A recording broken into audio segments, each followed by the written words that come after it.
And then she leaves them. The presence of 2 new lions in Lua has a huge impact on the local residents. It's not only villagers that are now at risk. The arrival of the 2 lions jeopardizes the hyena's position of power.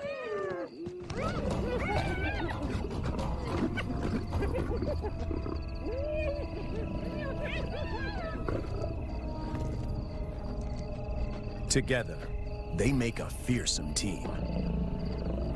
Only the younger of the 2 wears a collar, as they are almost never apart. The acid test is to see whether they will mate with Lady or leave her to seek other females. It's a precarious start, but the journey has begun.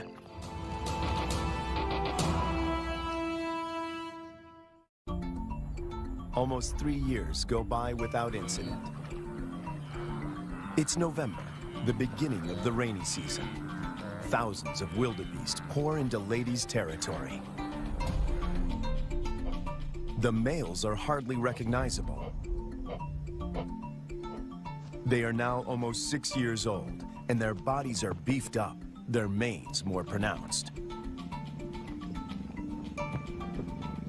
After all this time, they're still together and have bonded with Lady, who seems to be doing all the hunting.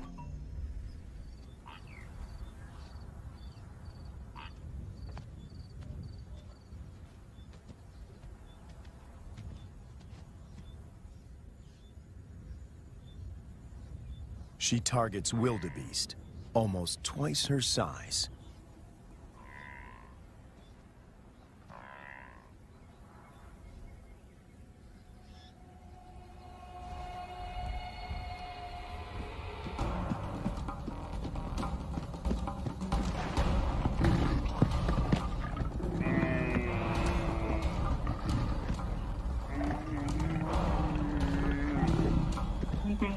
With a powerful bite to the neck, she suffocates her quarry.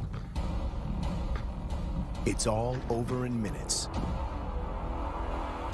The meat from a small calf could keep her going for a few days, but she's not hunting only for herself.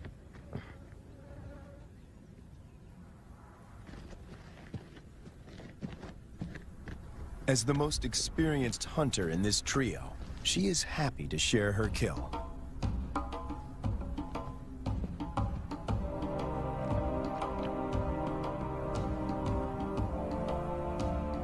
The fact that she allows the males to join her, and that they don't chase her off the carcass, is significant.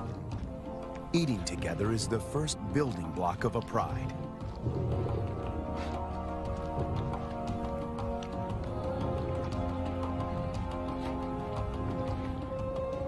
Her reward is companionship. The males get the lion's share of her kill. They gorge themselves and can eat up to a quarter of their own weight in one sitting.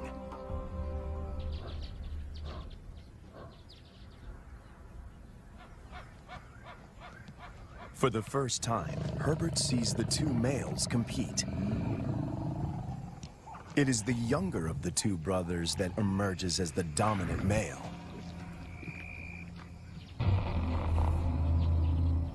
He's the one that follows her when she's in estrus.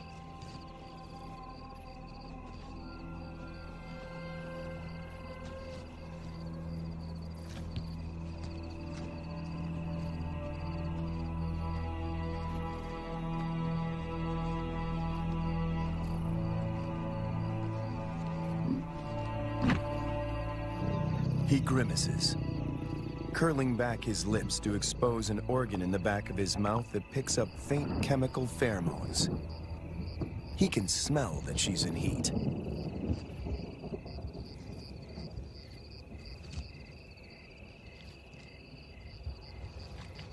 It's the dance Herbert has been waiting to film for years.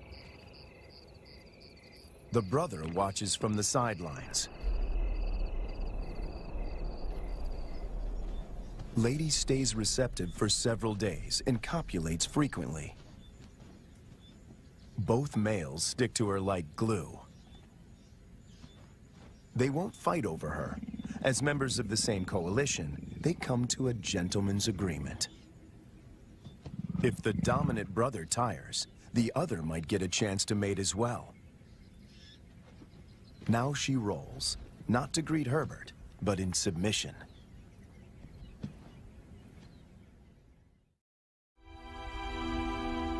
When Herbert returns a year later, there are still no cubs.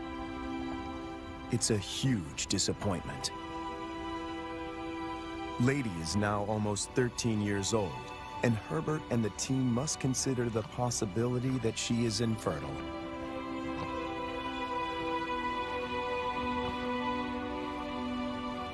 If that's the case, the males might leave her and start roaming, looking for other females to propagate their bloodline. And that will bring them in direct contact with villagers.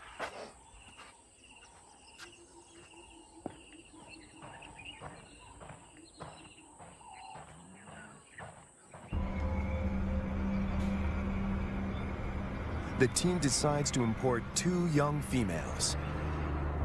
And that takes them back to Kafue.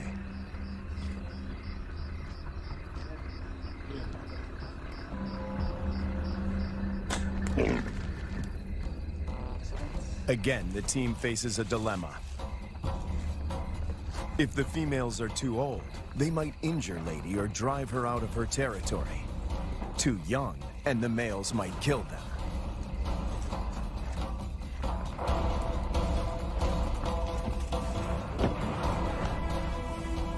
Dr. Ian Parsons oversees the translocation. We need some water just to keep them cool while we're traveling. All right, antidote. That's not very fast acting. It takes about 15 minutes to work.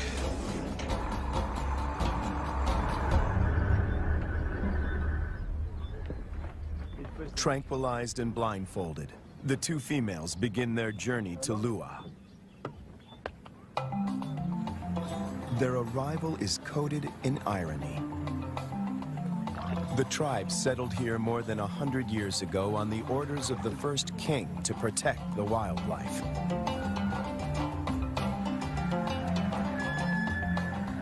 But many of them have never seen a lion. And yet lions have always played an important part in the biodiversity of Lua. African Parks aims to restore the imbalance. But this is only possible if Lady remains the central character. She has to teach the new arrivals the lay of the land, and teach them to keep away from villages. The question now is whether she can transfer these skills in time. The 2 lionesses are collared with radio transmitters before being released into the enclosure.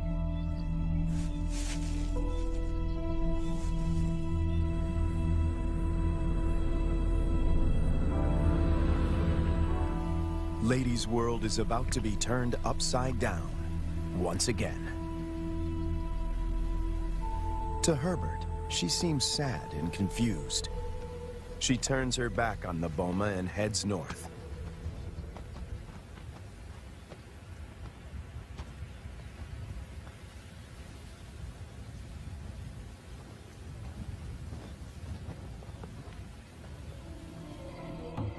The males, on the other hand, are very